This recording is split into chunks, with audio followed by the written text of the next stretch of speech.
Hello, listeners, and welcome to part 2 of this mini-series on the Church of Jesus Christ Forever, also known as Perfect Church. In part 1, Jesse described his difficult childhood growing up in a church that skewed scripture and abused its congregants. Now in part 2, Jesse explores his multiple attempts to escape this life, taking drastic measures to break free. Part 3 will look at Jesse's rebirth and ultimate escape from the group, creating a beautiful life for himself in adulthood.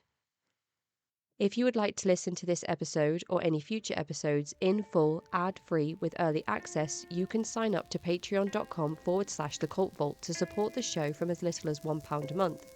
Some wording in this episode has been muted due to its derogatory nature, and please note that there is a trigger warning of potentially offensive language and child abuse. And now, here is Jesse. I was actually crying at the email that you sent that included a lot of the information around your experiences, some of which you've just told us there. And I was absolutely disgusted at some of the things that you were subjected to by a group of people that claim to be perfect individuals. And the fact that your parents left you in this environment, did they know what was happening? So my parents were sort of aware. Anything that happened, they had to go along with it. I mean, my parents were victims as well, to a degree. If they didn't allow whatever happened to happen, then they would have been subject of some level of restriction by the pastor, or not allowed to attend church or attend church events. So my parents were aware of some of it, but, in speaking with my mom after I left and just making her aware of different things that had happened, she was not aware of them. She still refused to acknowledge any wrongdoing on the part of the church, but she was not aware of certain things happening. When I was placed at someone's house, they were given full rights to do whatever they wanted to me. And I don't know that my parents were informed of every single thing that happened. And there was a lot that happened. A lot of the abuse that happened was behind closed doors. There were just a few people there, and those were all very, very loyal members of the church. So the pastor was pretty smart about that, in making sure that the only people that saw were people who wouldn't actually go to the police about it. So unfortunately, all of those people that saw the abuse happen are still in the church. And there's no way that, what am I going to do? It's my word against 10 people who are just loyal church followers. Were you separated from your siblings at this point? Where were they placed, and how long did your parents go to Hawaii for? And are you aware of why they went over to the islands? My mom is still on very good terms with members of the pastor's family in Hawaii from when, she was stationed there as a stewardess. So she's kept up a relationship with them. And so my parents, actually Hawaii was a big part of our lives when I was growing up. We were told that, God would send us out into the world, and Hawaii was going to be my family's location if we could, ever get our act together. So my parents would visit often. And as a 13-year-old, when I was 13, my parents would visit. My siblings were all placed at different homes. And my parents only went for about 2 weeks. So those 2 weeks passed, and I was still at this family's house. And I was told by the pastor came over one night and told me that I was never going to go home until I changed. So I was at this family's house for 3-4 months, maybe. My parents and all my siblings were back at home while I was still at this family's house. Because you would eat some chocolate and take a blanket. I would cheat on my fasts. I would just speak without thinking. Which led to the punishments. And it was really just setting me up for failure. If I was monitored at all times of the day, I do not do well under pressure. And so I would just make mistake upon mistake, which would just infuriate them. There's no way that I could be successful.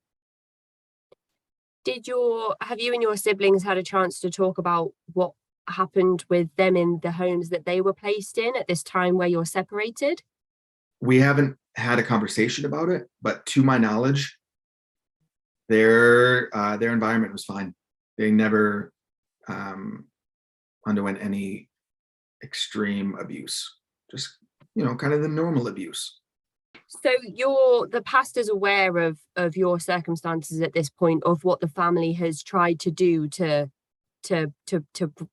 break you into submission, and he's decided at this point that you're not going to be reunited with your family. You're going to be moved to another home. So what happens after you leave this big house with this first family? I actually stayed at that house. Right. Yeah. So when they threatened to take you somewhere where you'd never see your parents again, this is another tactic, and then they take you to see your parents so that you can say goodbye.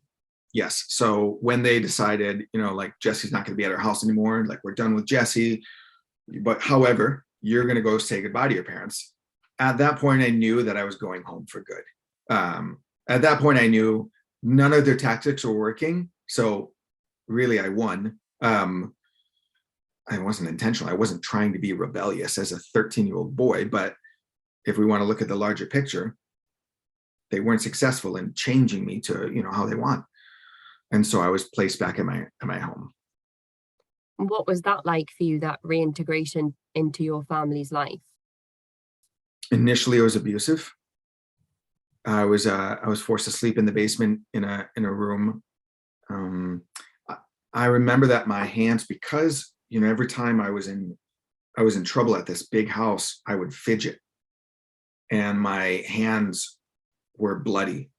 It was winter, my hands were drier, and my hands were just bloody. So for the first few weeks, I actually slept with sandwich bags over my hands with hand lotion, just to be able to restore my hands, because they were just caked in blood. And my life at this, back at my house was, I guess, just normally abusive. There were a lot of visits from members of the church, questioning how I was doing. And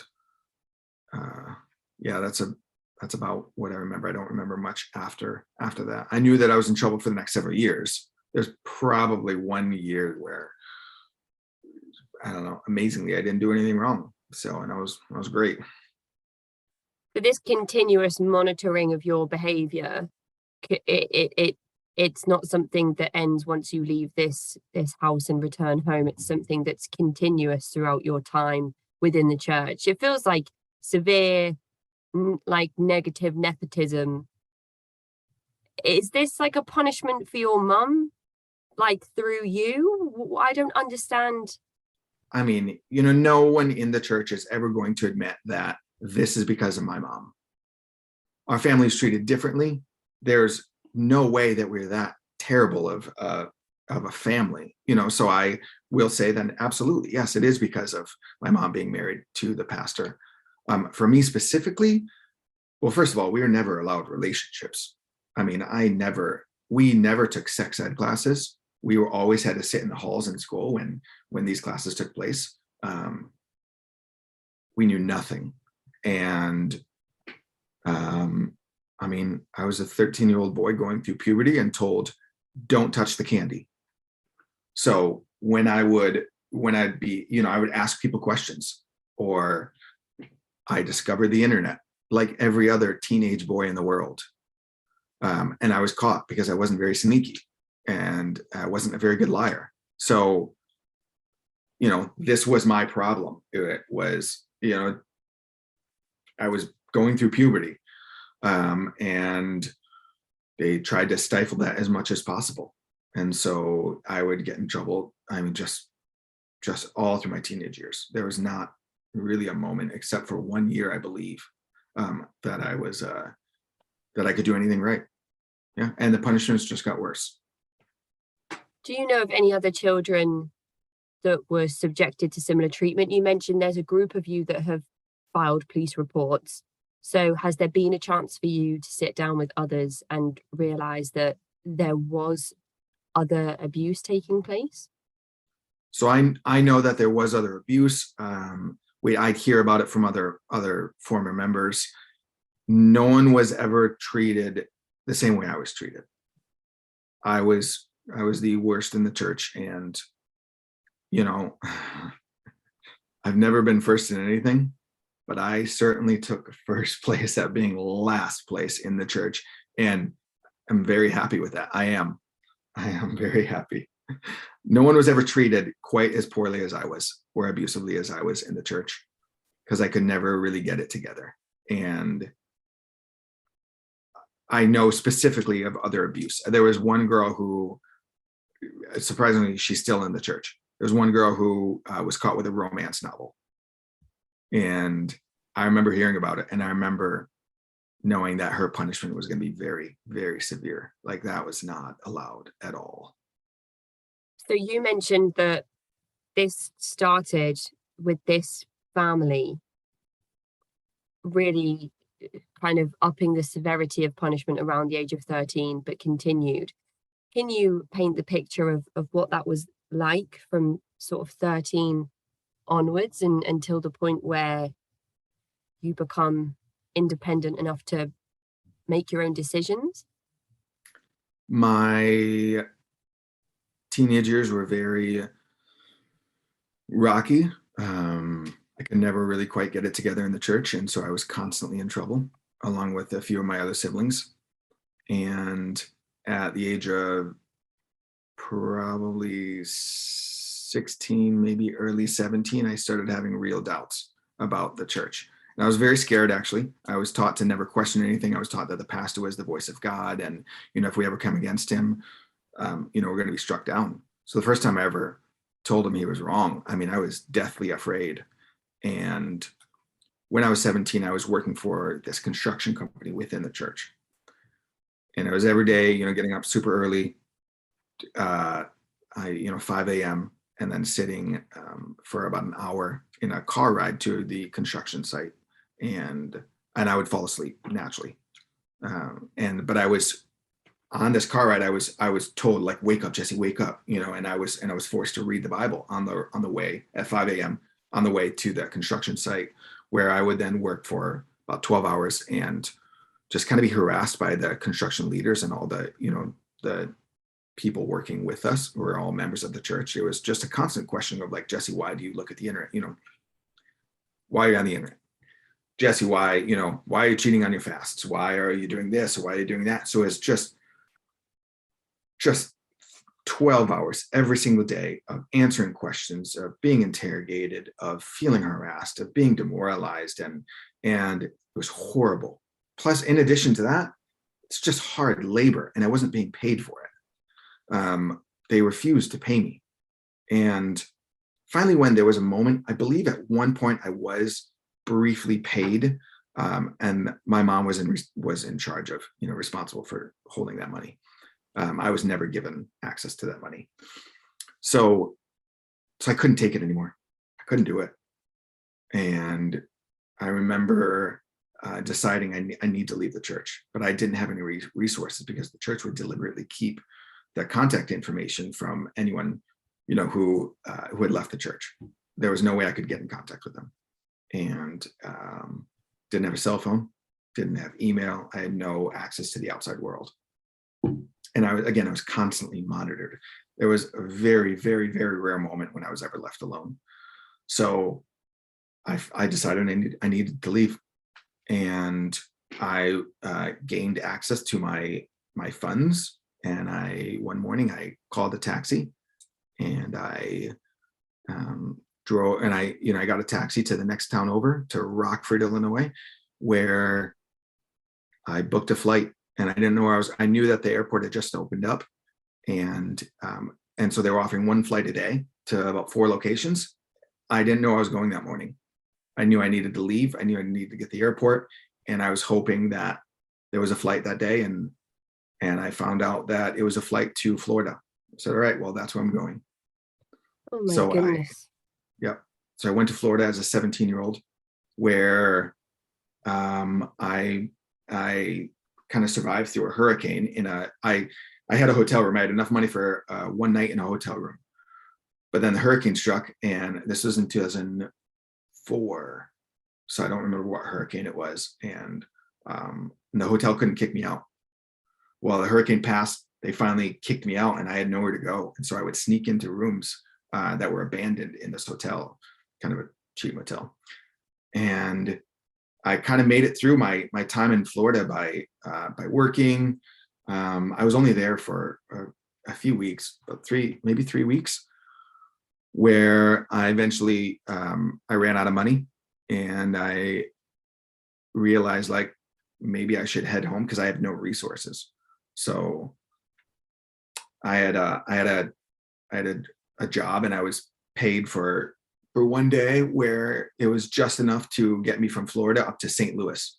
So I took a bus up to St. Louis, where I then, as a 17-year-old, stayed in homeless shelters. And coming from a very small town in Illinois, it was all white, and not really knowing much about the world.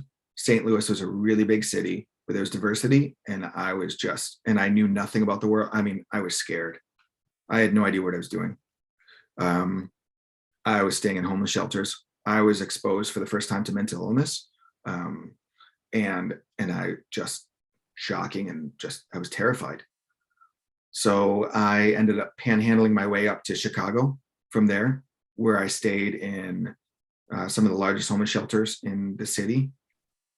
And every day I went out and I was panhandling money, just asking for money, just to make it another day, until I realized, and I actually turned 18 in Chicago, homeless.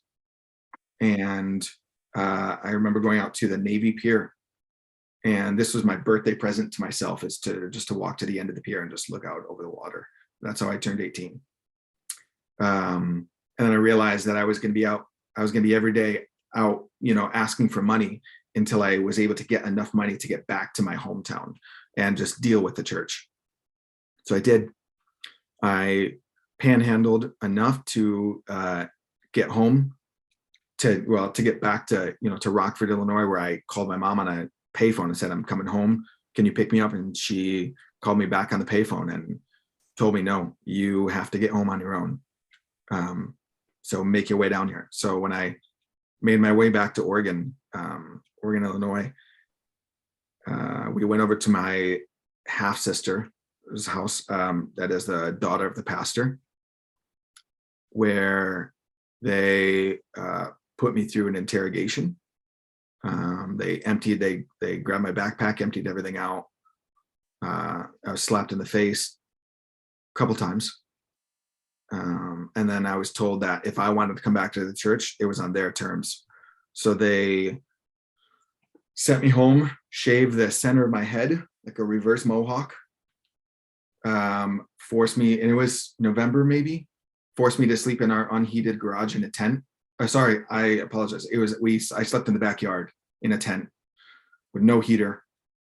And once it got cold enough, they moved me into the garage, and we're also no heater. And I finally put a heater in, and the pastor came over and said that I was too comfortable, and they took away the heater.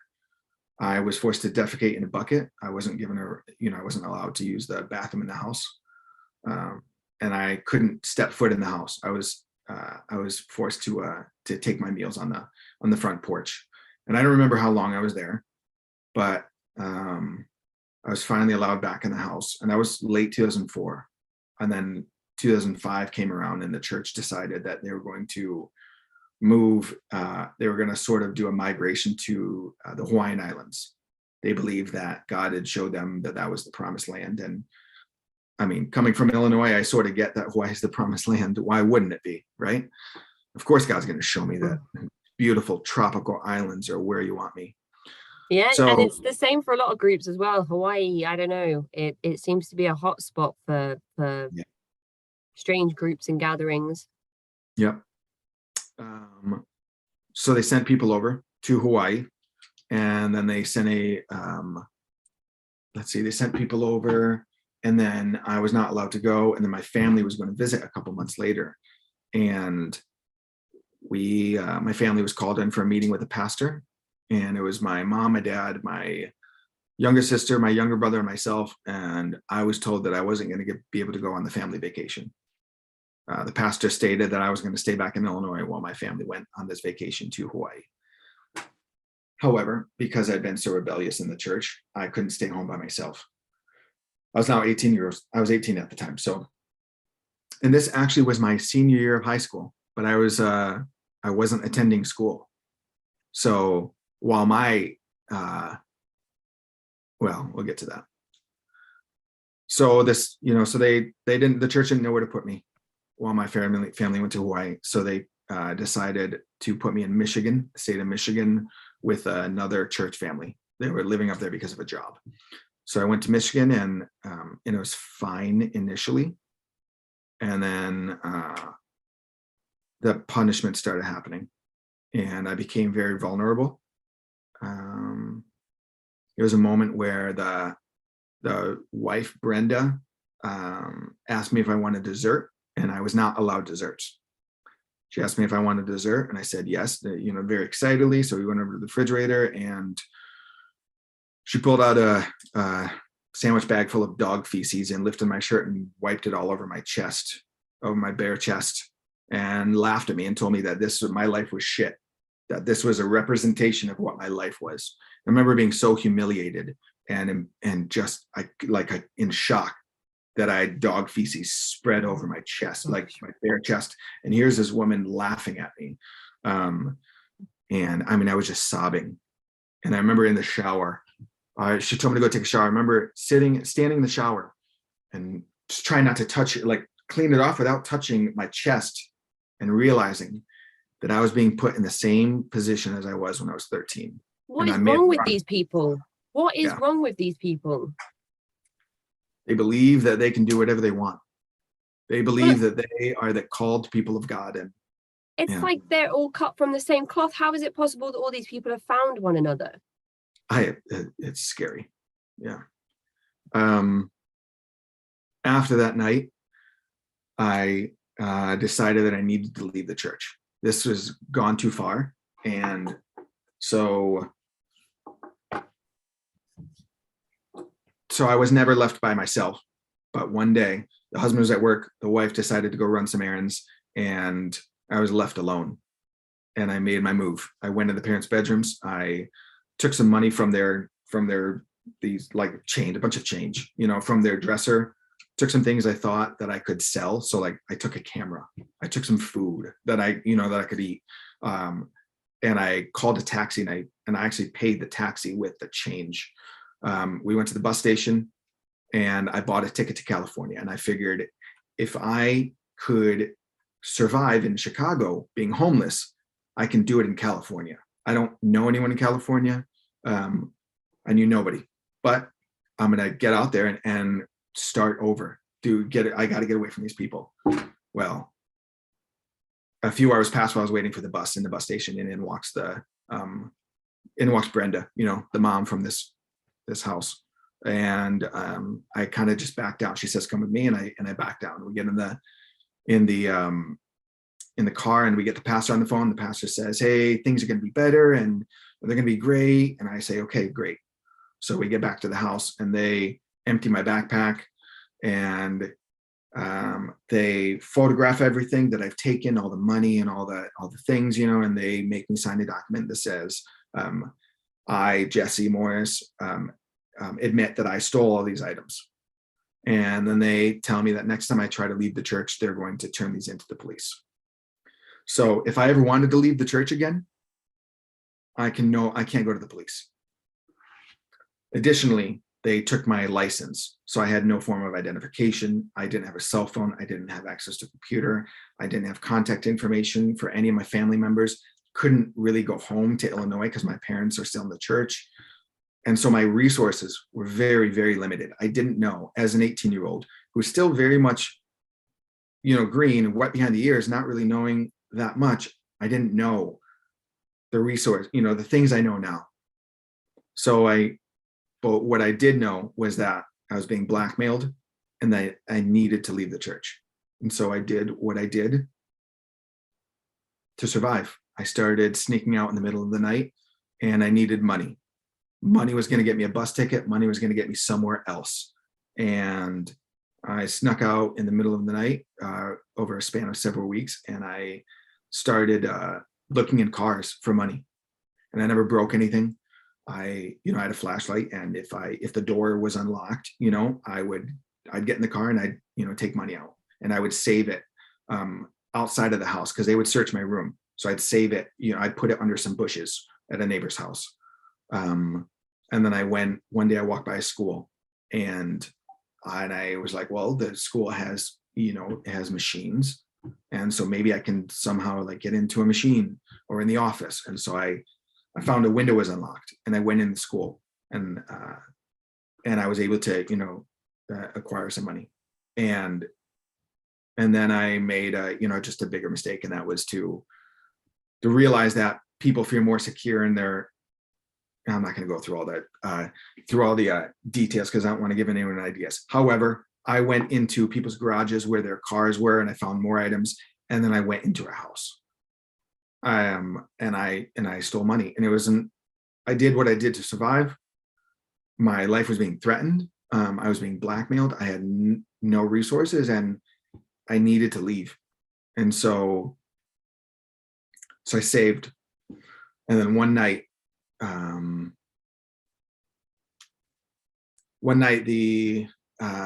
was being babysat. The husband and wife went on a date, so I was being babysat as an 18-year-old by someone else. And when the parents came home, the wife pulled me aside. She accused me of doing of some wrongdoing, and I stated like I didn't do anything wrong. And she said, no, God showed me. I'm like, well, that's not true. Like, I didn't do anything wrong. So I was very adamant about not committing any sin. And so they were also equally adamant that I was guilty. And so they put me through hell that night. The husband brought me into the bathroom and with a butcher knife and some Tabasco sauce, and stated that because I was sinning, God was going to punish me. And he said, Tabasco sauce burns, so I'm going to put some on your body, or I'm going to dismember you. And he held a knife up. And so I was like, well, you can't put your hands on me. You're not my dad. You can't do anything. I'm innocent. I didn't do anything wrong. And here's a knife and a bottle of Tabasco sauce. Oh my goodness.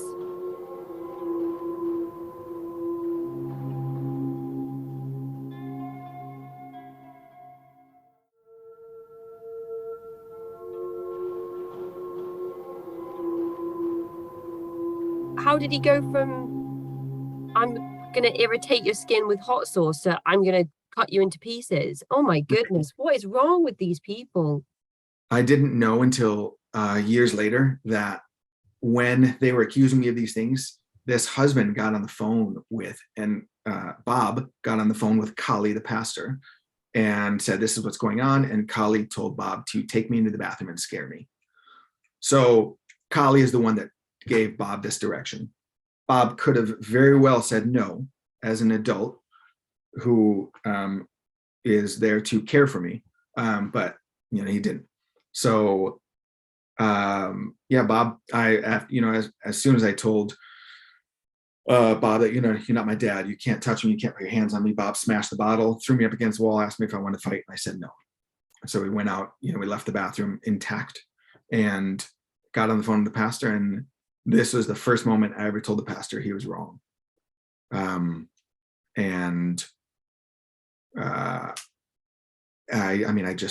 was just scared.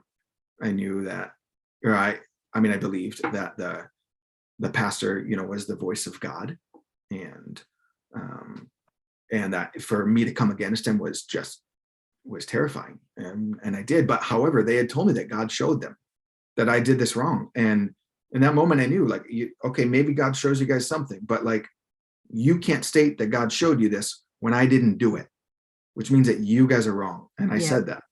They haven't said, God showed us you've been stealing out of people's houses, which is illegal, which is wrong, which is something that you have been doing. They're accusing you of something that they claim God has shown them you doing, which you have not been doing. Correct.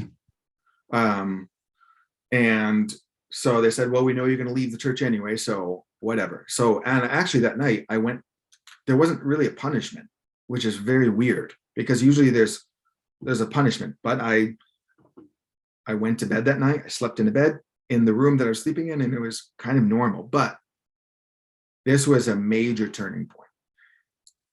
The church had gone from all of these meetings as I was growing up, of like, Jesse, you're going to hell, Jesse, you're going to hell, to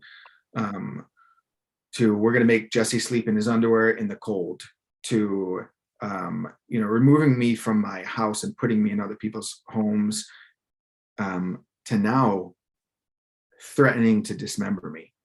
Everything was becoming more and more extreme. What happens if God told them to kill me? That's the only, you tell me I'm going to hell, you're telling me you're going to cut off a piece of my body. What's the next thing that's going to happen? And so I didn't know that they were just trying to scare me. I believed it. Everything that they said that they were going to do, they carried out. So how was I to know that they were not going to cut off a piece of my body? Yeah. Well, it's escalating. Where does it stop? Right. So at that moment, I got to get out. I need to leave. Like, I have to go. So I couldn't leave that night because they were still very suspicious of me. So the next night I gathered all my things and I snuck out in the middle of the night, grabbed all the money that I had saved up. And I distinctly remember thinking that if I'm caught, prison's going to be better. Like, I was looking forward to it. I was looking forward to being out of the church. And if I was caught, then so be it. Because anything at this point was going to be better. I had to leave. So that night I decided, there wasn't any more playing. There wasn't any more just kind of biding my time. So I stole a car. My intent was to get down to Illinois, find my family members who had left the church. I knew the town they were in, and I sort of knew this section of town. It's Rockford. It's a big city. But I knew nothing else. All I knew was that they're going to kill me next. That was the next thing. The church is going to kill me. I don't have any resources up in Michigan. I got to get out. And so I stole the car. And the police caught me. And when they caught me, all of the cultish tricks of the trade kind of kicked in. Like, the police caught me, which tells me that I'm wrong. And if I'm wrong, the church is right. That's what went through my head in that split second, because of how I was brainwashed. There's always a right and a wrong. And if I'm wrong, someone's got to be right. And that means the church. And that means that everything that the church had done somehow was justified. That's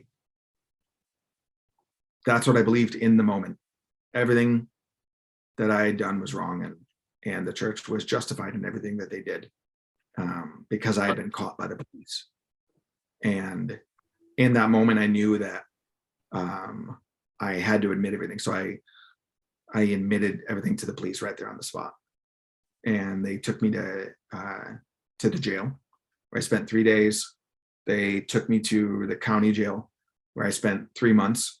And the church uses this as see, Jesse, we were right. It's 3. 3 means complete, which means God's showing us that you're wrong, Jesse.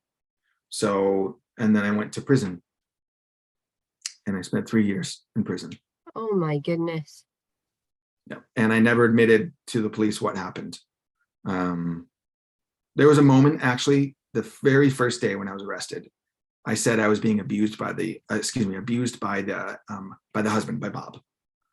And then I changed that story because I was afraid of God coming down on me, or, being judged or whatever. And so I changed my story, and I said I was just being stupid. I think I probably used something like that as an 18-year-old. I was just making, stupid decisions. So I never actually really disclosed anything about the church to any official. So I went to prison for 3 years, where it was really bad. I mean, there were multiple times I was almost raped. I'm a clean shaven white kid, people like me don't make it in prison. And so luckily I was at lower security prisons, because nothing I did was violent. And I was obviously well behaved in prison. It's not like I was I don't know. It's not like I was a terrible person. You know, I had very good behavior in prison. 2 weeks before I got out, so actually, it took my parents 13 months to visit me. July 29th, 2006 was when my parents first visited me in prison. And we spent, I think, 12 hours talking. And I remember how when my parents were visiting me, I could be myself. I could kind of let down my guard. And as soon as my parents left and turned the corner, I sort of kind of slouched down in my seat and assumed kind of like a harder stance of, this is how I need to act in prison. And I hated it.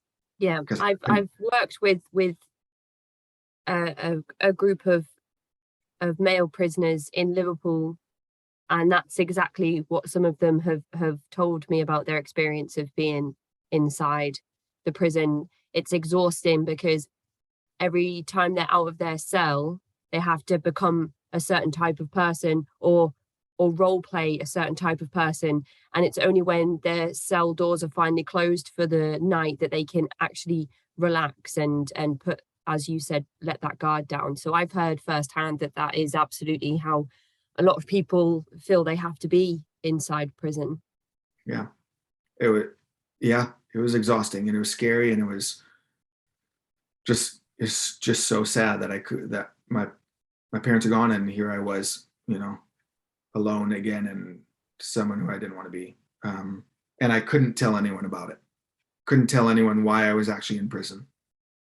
I near the end of my 3 years, and I had actually spent the 3 years communicating with the church, and because I was trying to, get on their good side again. I had been so brainwashed that I believed, like, this is who I need to be with again. And I was on pretty good terms with them towards the end of my sentence. And then I got a phone call one day. Well, I actually was on the yard, and I was told, like, Morris, report to your housing unit, go see your counselor. So I went, and I thought it was something to do with the parole that I was going to get. So I went in, and the counselor said, "Hey, I need you to call your mom." I'm like, "Well, what do you mean call my mom on this phone?" She said, "Yes." And I knew that something had happened, because under no circumstances do you use the counselor's phone. There are, right, there are little phones out in the day rooms that you use. So I knew something had happened. So I called my mom. She said, "Jesse, I just need you to be strong. A few hours ago, Dad died." And I just put my head down and cried, and just the worst news that I could have ever had. I mean, I was sitting in prison. How proud of me could my dad have been? Yeah, he was in the church and he believed a certain thing, but in that moment, I wanted nothing more than my dad to be proud, and I could never get that back. I never would have that chance. Outside of prison, to take a walk with my dad, and yeah, went back to my room. I was in a lower security prison, so there were rooms, and I just sobbed, and they had me on suicide. They have everyone on suicide watch, but I was put on suicide watch, and I tried calling the church. I was by myself, dealing with the death of my dad. I didn't know what to do.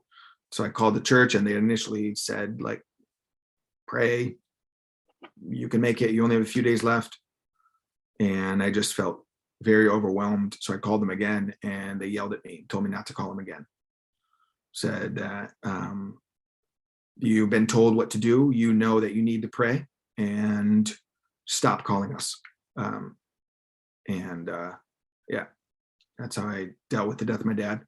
Didn't get to go to the funeral because it would have cost too much. I would have to pay for the guards, for the two corrections officers to come with me, and the transportation and overtime and the food, and I didn't go to my dad's funeral. So I got out a couple weeks later, and my mom picked me up, And we sat there and we kind of cried in the car a little bit. And then we headed down to Illinois, and where I believed after 3 years that the church was different. I'd never been away from the church like this. So we went back down to the church, and the first thing that the pastor did was have me stand up. So everyone kind of got together for a welcome home party or whatever. And the first thing that the pastor had me do was stand up and apologize to everyone. And I had spent 3 years apologizing it. And this is what I had to come home to. And then I knew that the church was no different, that nothing had changed. That is the end of part 2 of this mini-series on the Church of Jesus Christ Forever, also known as Perfect Church. If you would like to listen to this episode or any future episodes in full, ad-free with early access, you can sign up to patreon.com/thecultvault to support the show from as little as £1 a month. To get in touch, you can find me at cultvaultpodcast@gmail.com or follow me on Twitter and Instagram @cultvaultpod. I'm your speaker Casey, host of the Cult Vault podcast.